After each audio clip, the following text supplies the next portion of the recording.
സംസ്ഥാന സർക്കാർ മുസ്ലിങ്ങൾക്ക് വാരിക്കോരി നൽകി മുസ്ലിം പ്രീണനം നടത്തുകയാണെന്ന വെള്ളാപ്പള്ളി നടേശന്റെ പ്രസ്താവനയ്ക്കെതിരെ SDPI രംഗത്ത്. വിദ്വേഷ പ്രസ്താവനയിലൂടെ വെള്ളാപ്പള്ളി വർഗീയ രാഷ്ട്രീയത്തിന് വളക്കൂറുള്ള മണ്ണൊരുക്കുകയാണെന്നും സംഘപരിവാറിനു വേണ്ടി സാമൂഹിക നീതിയെ വെല്ലുവിളിക്കുകയാണെന്നും SDPI സംസ്ഥാന പ്രസിഡന്റ് മൂവാറ്റുപുഴ അഷ്റഫ് മൗലവി കൊച്ചിയിൽ വാർത്താ സമ്മേളനത്തിൽ പറഞ്ഞു. തന്റെയും കുടുംബത്തിന്റെയും വ്യക്തിപരമായ താല്പര്യങ്ങളും മകന്റെ രാഷ്ട്രീയ ഭാവിയുമാണ് വെള്ളാപ്പള്ളിയെ ഇത്തരം പ്രസ്താവനകൾ നടത്താൻ പ്രേരിപ്പിക്കുന്നത്. ന്യൂനപക്ഷങ്ങൾ അനർഹമായി എന്താണ് നേടിയത് എന്ന് പൊതുസമൂഹത്തോട് വ്യക്തമാക്കാൻ വെള്ളാപ്പള്ളിക്ക് ബാധ്യതയുണ്ടെന്നും അദ്ദേഹം പറഞ്ഞു. പ്രസ്താവന സാമൂഹ്യനീതിയെ അട്ടിമറിക്കുന്നതിന് വേണ്ടിയുള്ള ഗൂഢാലോചനയുടെ ഭാഗമാണ് എന്നാണ് പാർട്ടി മനസ്സിലാക്കുന്നത്. രാജ്യത്ത് ഭരണഘടന മുന്നോട്ട് വയ്ക്കുന്ന അടിസ്ഥാന തത്വങ്ങളിലൊന്നാണ്, താല്പര്യങ്ങളിലൊന്നാണ് സാമൂഹ്യ നീതി എന്നത്. നാളിതുവരെ നമ്മുടെ രാജ്യത്ത് നടപ്പിലാക്കാത്ത ഒന്നും സാമൂഹ്യ നീതിയാണ്. എന്നാൽ നിരന്തരമായ സമരങ്ങളിലൂടെ, പ്രത്യേകിച്ച് മണ്ഡൽ കമ്മീഷൻ റിപ്പോർട്ട് ഭാഗികമായിട്ടെങ്കിലും നടപ്പിലാക്കിയതിലൂടെ രാജ്യത്തെ സംവരണീയ സമുദായങ്ങൾക്ക് ലഭ്യമായിക്കൊണ്ടിരിക്കുന്ന പ്രാതിനിധ്യത്തിലൂടെ സാമൂഹ്യനീതി പുലരുമെന്ന ഒരു സ്വപ്നം തല്ലിക്കെടുത്തുന്ന തരത്തിലുള്ള നിലപാടാണ് SNDPയുടെ ജനറൽ സെക്രട്ടറി സ്വീകരിച്ചിട്ടുള്ളത്. വ്യക്തിപരമായ അദ്ദേഹത്തിൻ്റെയും കുടുംബത്തിൻ്റെയും താല്പര്യങ്ങൾക്ക് വേണ്ടി ശ്രീനാരായണ ഗുരുവിൻ്റെ ശ്രീനാരായണീയ പ്രസ്ഥാനങ്ങൾ നാളിതുവരെ കാത്തുസൂക്ഷിച്ചതും മുന്നോട്ട് വച്ചതുമായ മാനവികവും നീതിയാധിഷ്ഠിതവുമായ താല്പര്യത്തിനെതിരെ കൂടിയാണ് ആ നിലപാട്.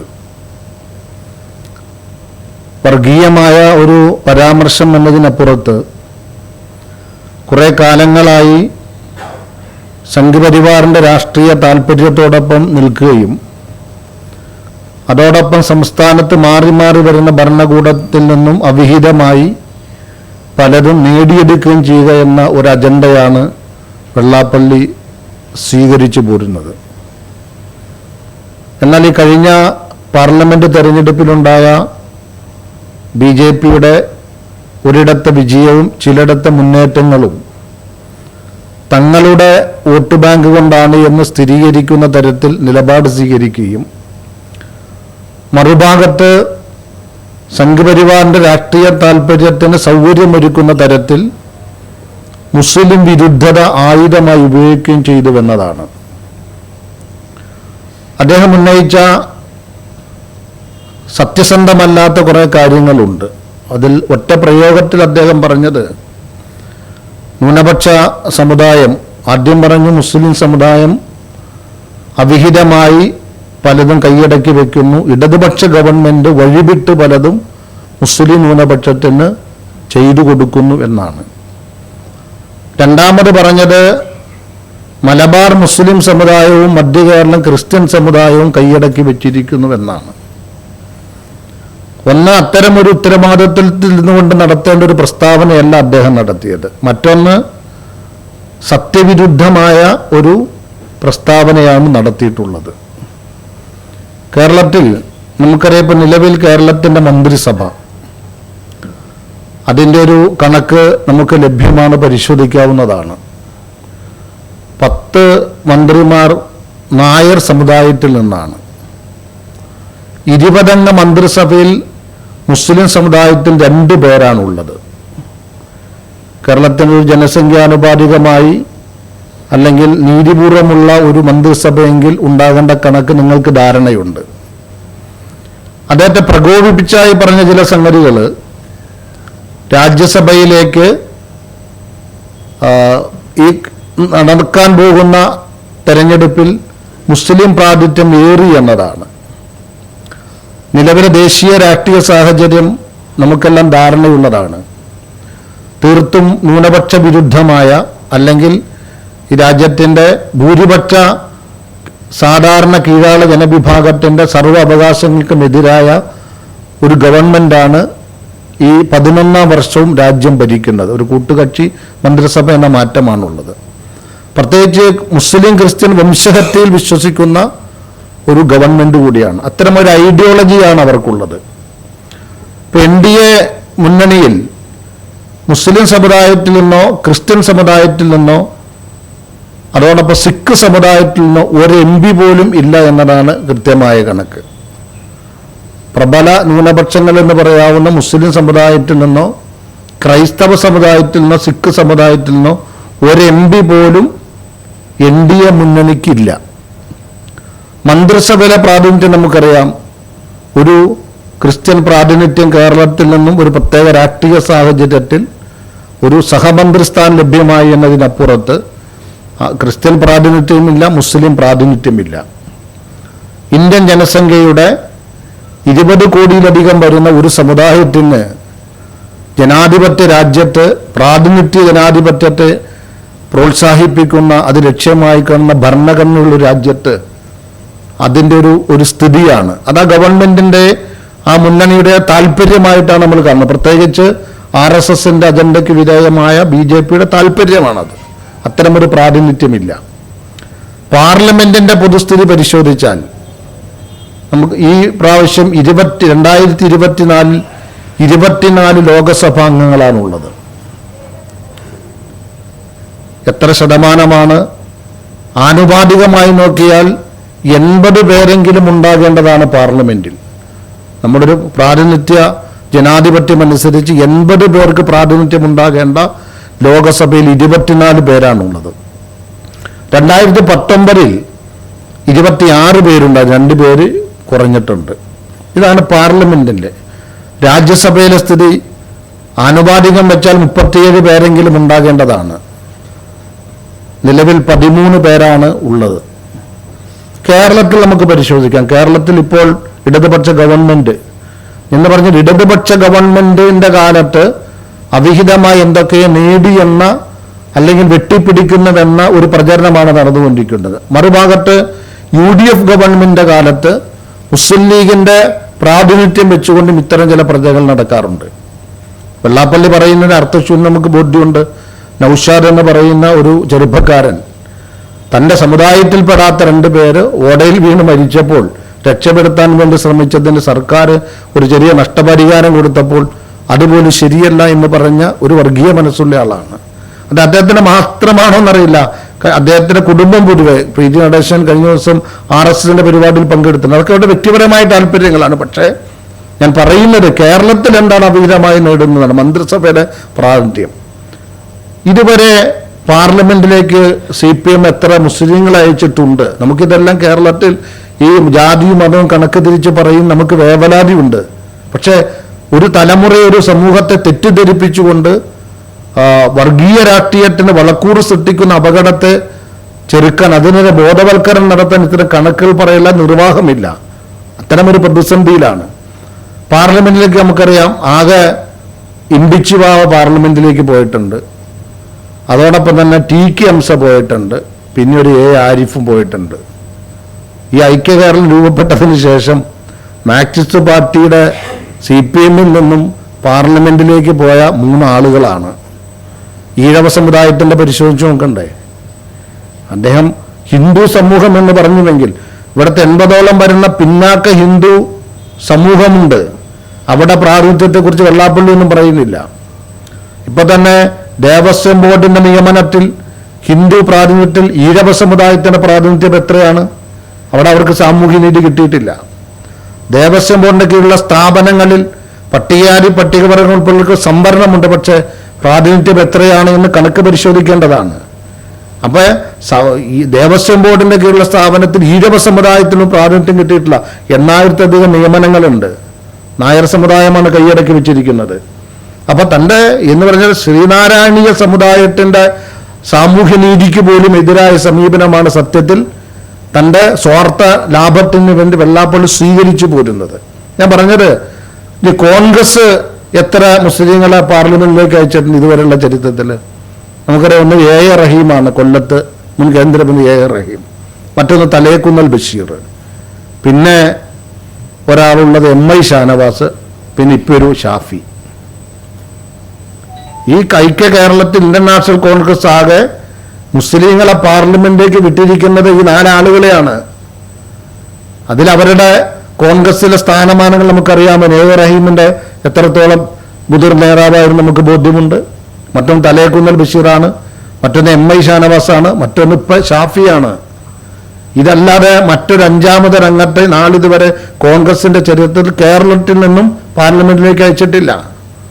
ഇതൊക്കെ നമുക്ക് ലഭ്യമാവുന്ന കണക്കുകളാണ്. ഞാൻ പറയുന്നത് കേരളത്തിന്റെ മുന്നണി സംവിധാനത്തിന് കേരളത്തിൽ നമ്മളൊന്ന് പരിശോധിച്ചാൽ ഇപ്പൊ തന്നെ വാരിക്കോരി കൊടുക്കുന്നു എന്ന് പറയുന്ന പിണറായി ഗവൺമെന്റ്, പിണറായിയുടെ സെക്രട്ടറിമാര്, അത് നമുക്കറിയാം, അഡീഷണൽ സെക്രട്ടറി റാങ്ക് വരെയുള്ള പ്രധാനപ്പെട്ട 12 ഉദ്യോഗസ്ഥരിൽ ഒരാൾ മുസ്ലിങ്ങളില്ല. 1.25 ലക്ഷത്തിന് മുകളിൽ ശമ്പളമാകുന്ന മന്ത്രിമാരുടെ അഡീഷണൽ സെക്രട്ടറി റാങ്കിൽ ഉൾപ്പെടെ ഉള്ള റാങ്കിലുള്ള സ്റ്റാഫ് 120, 114ഓളം വരും. ഒറ്റ മുസ്ലിങ്ങൾ അതിലില്ല. ഏകദേശം 300-ലധികം വരുന്ന മൊത്തം സ്റ്റാഫുകളിൽ വളരെ ചുരുങ്ങിയ അംഗങ്ങൾ മാത്രമാണ് മുസ്ലിം പേരുകാരായിട്ടുള്ളത്. നമുക്കിങ്ങനെ പറയേണ്ടി വരുന്നത് എവിടെ വെട്ടിപ്പിടിച്ചു എന്നതിനപ്പുറത്ത് സ്വാഭാവികമായും കിട്ടേണ്ട പരിഗണന പോലും കിട്ടാത്ത ഒരു സമുദായത്തെ ശത്രുപട്ടികയിൽ പ്രതിഷ്ഠിച്ചുകൊണ്ട് വെട്ടിപ്പിടിക്കുന്നുവെന്ന് പറഞ്ഞ് കേരളത്തിൽ RSSന്റെ രാഷ്ട്രീയത്തിന് വളമിട്ട് കൊടുക്കുന്ന ഒരു താല്പര്യത്തെയാണ് നമ്മൾ ചോദ്യം ചെയ്തത്. മറ്റൊന്ന് സാമൂഹ്യ നീതിയുമായി ബന്ധപ്പെട്ടതാണ്. ഓരോ കാര്യങ്ങൾ ഇപ്പോൾ കേരളത്തിൽ നമുക്കറിയാം 2 കേന്ദ്ര സർവകലാശാല ഉൾപ്പെടെ കേരള സർക്കാരിൻ്റെയും UGCയുടെയും നിയന്ത്രണത്തിലുള്ള 14 സർവകലാശാലകളുണ്ട്. ഒരു വൈസ് ചാൻസലർ മുസ്ലിം ഉണ്ടോ? ഇല്ല. ഇടയ്ക്ക് ഒരു മുസ്ലിം പേര് വന്നപ്പോൾ വെള്ളാപ്പള്ളി പറഞ്ഞെന്താ, മൊത്തം മുസ്ലിങ്ങൾക്ക് കൊടുക്കുകയാണെന്നാണ് പറഞ്ഞത്. നമ്മൾ കണക്കിൽ വെച്ചുള്ള കാര്യങ്ങൾ നോക്കേണ്ടത്. മറ്റൊന്ന് കേരളത്തിൽ നിന്ന് നമ്മൾ പരിശോധിക്കുമ്പോൾ സ്റ്റാറ്റ്യൂട്ടറി സ്റ്റാറ്റസ് ഉള്ള അധികാരമുള്ള ഏകദേശം 24ഓളം എന്താണ് പറയുക കമ്മിറ്റികൾ കേരളത്തിലുണ്ട്, സമിതികൾ കേരളത്തിലുണ്ട്.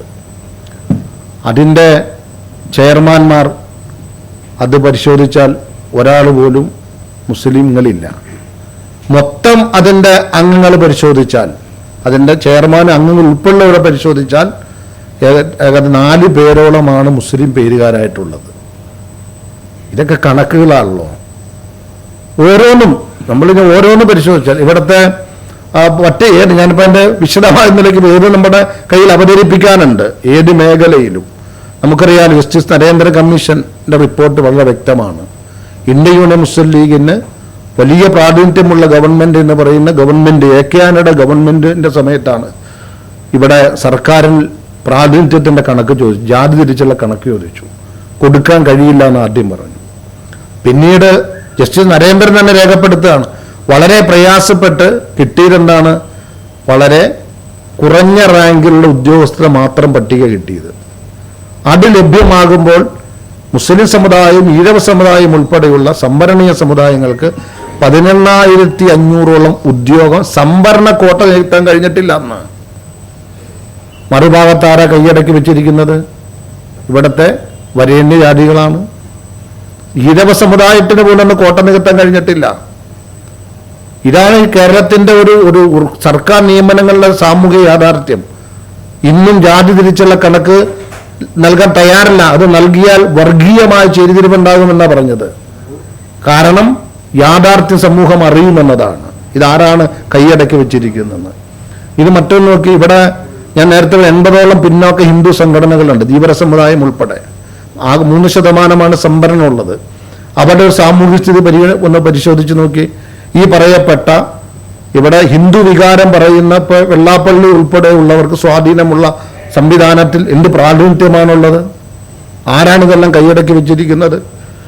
ഞാൻ പറയുന്നത് ഇത് കേരളത്തിൻ്റെ ഇനി സ്ഥാപനങ്ങൾ, ഇവിടെ പാട്ടത്തിന് കൊടുത്ത വസ്തുക്കളും അതിൽ നടത്തുന്ന സ്ഥാപനങ്ങളുമുണ്ട്. കണക്ക് പരിശോധിക്കട്ടെ. ഒരു കാര്യം ഞാൻ വെല്ലുവിളിച്ച് പറയുന്നു, കഴിഞ്ഞ 20 വർഷത്തിനുള്ളിൽ ഇടതുപക്ഷ ഗവൺമെന്റും വലതുപക്ഷ ഗവൺമെന്റും പതിച്ചു കൊടുത്ത ഭൂമിയുടെ കണക്ക് വെച്ച് ഒരു ചർച്ചയ്ക്കെങ്കിലും വെള്ളാപ്പള്ളി ഇപ്പോൾ തയ്യാറാകണം. മുസ്ലിം സമുദായത്തിന് എന്ത് കൊടുത്തു എന്ന് പറയട്ടെ. ഞാനത് വെല്ലുവിളിക്കുകയാണ്. ആർക്കും ആ ചർച്ച സംഘടിപ്പിക്കാം.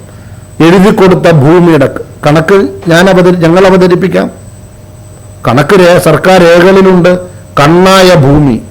ഇപ്പൊ നോക്കി, RSS സർക്കാർ, മോദി സർക്കാർ തെരഞ്ഞെടുപ്പ് പശ്ചാത്തലത്തിൽ ഇന്ത്യയിൽ ചരിത്രത്തിൽ ആദ്യം ഒരു സൈനിക സ്കൂൾ കൊടുത്തത് NSSനാണ്. ഒരു ഈഴവ സമുദായത്തിലൂടെ ആർക്കെങ്കിലും എന്തെങ്കിലും പരിഗണന കിട്ടുമോ? സാമൂഹ്യ നീതിയുടെ അടിസ്ഥാനം, ജനാധിപത്യത്തിന്റെ പൂർണ്ണത, ഭരണഘടന മുന്നോട്ട് വെക്കുന്ന രാജ്യത്തിന്റെ ഒരു നീതി അധിഷ്ഠിതമായ സാഹചര്യം എന്ന് പറയുന്ന സാമൂഹ്യ നീതിയാണ്. പ്രാതിനിധ്യ ജനാധിപത്യം പ്രധാനമാണതിൽ. അപ്പോൾ അത് ആനുപാതികമായ പ്രാതിനിധ്യമാണ് ഉണ്ടാകേണ്ടത്. പക്ഷേ സംവരണാടിസ്ഥാനത്തിലുള്ള കോട്ട നികത്താൻ പോലും കഴിയാത്ത ഒരു സമൂഹമാണ് കേരളത്തിലെ മുസ്ലിം ന്യൂനപക്ഷം ഉൾപ്പെടെയുള്ളവർ. ഇത്തരമൊരു യാഥാർത്ഥ്യം നിലനിൽക്കുമ്പോൾ സ്ഥാപനങ്ങളുടെ കണക്ക്, ഞാൻ എൻ്റെ പഠനത്തിൽ ബോധ്യം വന്നത്, ഞാൻ കഴിഞ്ഞൊരു പത്രസമ്മേളനത്തിൽ പറഞ്ഞു, ഈ കേരളത്തിൽ ഗവൺമെന്റ് കൊടുത്ത ഭൂമിയിൽ ഒരു സ്കൂൾ പോലും മുസ്ലിം സമുദായം നടത്തുന്നില്ല. സ്കൂൾ വെള്ളാപ്പള്ളിക്ക് പറയാൻ പറ്റുമോ? എവിടെയാണ് വാരിക്കോരി കൊടുത്തത്? ഇടതുപക്ഷ ഗവൺമെന്റ്. ഇതിൽ ഗവൺമെന്റിനും ചില ഇത്തരം കാര്യത്തിൽ മുന്നണികൾക്ക് ഇതിൽ പങ്കാളിത്തമുണ്ട്. ഇത്തരം പ്രചാരണങ്ങളിൽ ഇപ്പൊ ഗവൺമെന്റ് നിശബ്ദമാണ്. നവോത്ഥാന സമിതിയുടെ ചെയർമാനാണ്. ശബരിമല വിവാദ പശ്ചാത്തലത്തിൽ ഗവൺമെന്റ് ഉണ്ടാക്കിയ ഒരു ബോഡിയാണ് നവോത്ഥാന സമിതി. അതിന്റെ ചെയർമാനാണ് വെള്ളാപ്പള്ളി. എന്ത് നവോത്ഥാന താല്പര്യമാണ് ഇതിലുള്ളത്?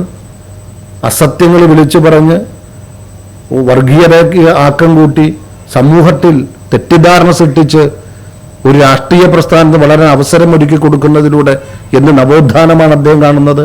ഏറ്റവും കുറഞ്ഞത് അദ്ദേഹം അല്പമെങ്കിലും പൊതുപ്രവർത്തനത്തിൽ ഉത്തരവാദിത്വം കാണിക്കുന്നുവെങ്കിൽ ഇതിൽ ഒരു സംവാദത്തിന് തയ്യാറാകണം. കണക്കുകൾ വെച്ചുകൊണ്ടുള്ള സംവാദത്തിന് തയ്യാറാകണം. അതിന് കേരളത്തിൽ മുൻകൈയെടുക്കാൻ ഇപ്പൊ SDP മുൻകൈയെടുക്കും. അത് അദ്ദേഹത്തിന് സ്വീകാര്യമല്ല. അദ്ദേഹം നിശ്ചയിക്കുന്ന ആരും മുൻകൈയെടുക്കട്ടെ. കണക്കുകൾ വെച്ചുള്ള ഒരു സംവാദത്തിന്, കണക്കുകൾ വെച്ചുള്ള സംവാദത്തിന് SDP തയ്യാറാണ്.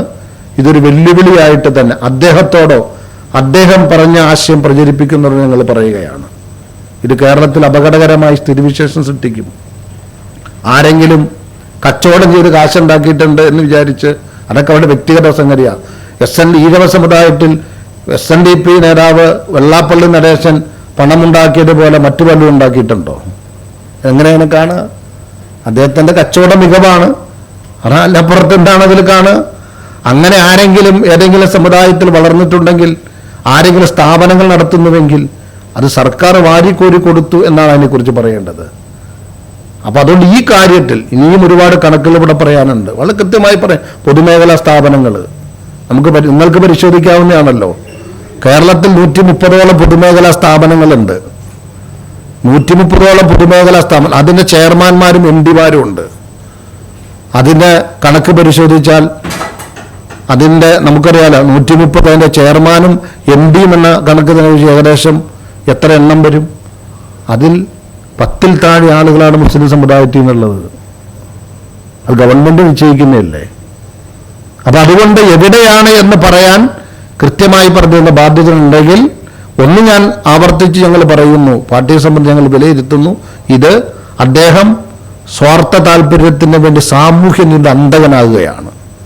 അതിൽ ഇരകളാക്കപ്പെടുന്ന ഒരു സമൂഹം ഈഴവ സമൂഹം തന്നെയായിരിക്കും, ഈഴവ സമുദായം തന്നെയായിരിക്കും. അതുകൊണ്ട് ഇത്തരം കാര്യത്തിൽ അതോടൊപ്പം തുറന്ന സംവാദത്തിന് തയ്യാറാണ്. അദ്ദേഹത്തിന് സന്നദ്ധനാകണം. അതല്ലെങ്കിൽ അദ്ദേഹത്തിന്റെ പ്രസ്താവന പിൻവലിച്ച് മാപ്പുരണം. അദ്ദേഹം ഇപ്പോൾ ഒരു പുതിയ പരിവേഷം സൃഷ്ടിക്കും. ഞാൻ രക്തസാക്ഷിയാകാൻ തയ്യാറാണ്. അവിടെ ആർക്ക് എന്താ പറഞ്ഞതിന്റെ അർത്ഥം? അങ്ങനെ ഒരു ശേഷി വൈകാരികത ഉൽപ്പാദിപ്പിച്ചുകൊണ്ട് സംഘപരിവാറിന്റെ പിന്തുണ തേടുക എന്നതിനപ്പുറത്ത് നമുക്കറിയാലോ, അദ്ദേഹം വ്യക്തിപരമായി CBI ഉൾപ്പെടെയുള്ള അന്വേഷണ ഏജൻസിയിൽ പിന്നാലെ കൂടിയിരിക്കുന്ന ഒരാളാണ്. അതൊക്കെ അദ്ദേഹത്തിന് വ്യക്തിപരമായ പ്രതിസന്ധികളും മകന്റെ ഭാവിയെക്കുറിച്ചുള്ള മോഹങ്ങളുമായിരിക്കാം. പക്ഷേ യാഥാർത്ഥ്യത്തിന് വിരുദ്ധമായ കാര്യങ്ങൾ പ്രചരിപ്പിച്ച് ഇത്തരമൊരു നിലപാട് സ്വീകരിക്കുന്നു. ഞാൻ പറഞ്ഞത് ഗവൺമെന്റിന് പങ്കുണ്ട്. നവോത്ഥാന സമിതിയുടെ ചെയർമാനാണ്, ആരും ഒന്നും പറഞ്ഞിട്ടില്ല. എൻ്റെ സുഹൃത്ത് P. രാമഭദ്രനാണ് എൻ്റെ ജനറൽ സെക്രട്ടറി. അദ്ദേഹം നിശബ്ദനാണ് ഈ വിഷയത്തിൽ. എത്ര അപകടകരമായ നിലപാട് പറഞ്ഞിട്ട് മുഖ്യമന്ത്രി പ്രതികരിക്കുന്നില്ല. നിയമസഭയിൽ ഒരു നിയമസഭാംഗം ഈ വിഷയത്തെക്കുറിച്ച് പരാമർശിച്ചപ്പോൾ CPMന്റെ MLA ആണ് പറയുന്നത്. അത് പറയൽ എന്ന് പറഞ്ഞാൽ വെള്ളാപ്പള്ളി പറഞ്ഞത് ശരിയല്ല എന്ന് പറയൽ വർഗീയതയാണ് എന്ന്. CPM എവിടെ നിൽക്കുന്നത്?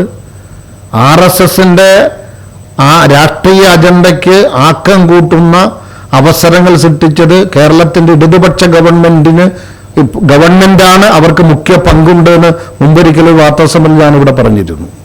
അതിങ്ങനെ ഉദാഹരണങ്ങൾ പറഞ്ഞിരുന്നു. ഇവിടെ കഴിഞ്ഞ നിയമസഭാ തെരഞ്ഞെടുപ്പിന് മുമ്പ് ഇവിടുത്തെ മദ്രസ അധ്യാപകർക്ക് 25,000 രൂപ സർക്കാർ ശമ്പളം കൊടുക്കുന്നുവെന്ന് സംഘപരിവാർ പ്രചരിപ്പിച്ചു. വെള്ളാപ്പള്ളി ഏറ്റെടുത്തു, പലരും അത് ഏറ്റെടുത്ത് ക്യാമ്പയിൻ നടത്തി. ഗവൺമെന്റിനോട് ആവശ്യപ്പെട്ടു യാഥാർത്ഥ്യം പറയാൻ. ഇന്ത്യയിലെവിടെയും കേരളത്തിലെവിടെയും ഒരു മദ്രസ അധ്യാപകൻ 1 രൂപ പോലും സർക്കാർ ശമ്പളം കൊടുക്കുന്നില്ല എന്ന് മാത്രമല്ല, വഖഫ് അത് ആ വിഷയത്തിൽ അവസാന ഗവൺമെന്റ് തെരഞ്ഞെടുപ്പ് കഴിയുന്നവരെ നിഷേധിച്ചില്ല. ഒരു മദ്രസ അധ്യാപകന് പോലും 1 രൂപ പോലും സർക്കാർ ശമ്പളം കൊടുക്കുന്നില്ല. എങ്ങനെ നമ്മുടെ നാട്ടിൽ കൊടുക്കാൻ പറ്റുന്ന നിയമമില്ലല്ലോ, കൊടുക്കുന്നില്ല. പക്ഷെ ആ പ്രചരണം 1.5 വർഷം നിലനിന്നു. തെരഞ്ഞെടുപ്പ് പശ്ചാത്തലത്തിൽ ആ പ്രചരണത്തിന് വേഗത കൂടി. പക്ഷേ ഗവൺമെന്റ് നിശബ്ദമായി. നിയമസഭയിൽ വിശദീകരിക്കാൻ പറഞ്ഞു, നിശബ്ദമായി. തെരഞ്ഞെടുപ്പിന് ശേഷം വീണ്ടും പിണറായി അധികാരത്തിൽ വന്നു. പിന്നീടാണ് അതിനെ ഭാഗികമായി തിരുത്താൻ മുഖ്യമന്ത്രി തയ്യാറായത്. കാരണം ഇത്തരമൊരു ധ്രുവീകരണം തങ്ങൾക്ക് വോട്ടായി മാറുമെന്ന ധാരണയിലായിരുന്നു മാർക്സിസ്റ്റ് പാർട്ടി. ഇടതുപക്ഷം വലതുപക്ഷം ഭേദമാണെന്നല്ല, അതായിരുന്നു അവരുടെ നിലപാട്. മറ്റൊന്ന് വഖഫ് ബോർഡ് നിയമനത്തിന്റെ പ്രശ്നം വന്നു.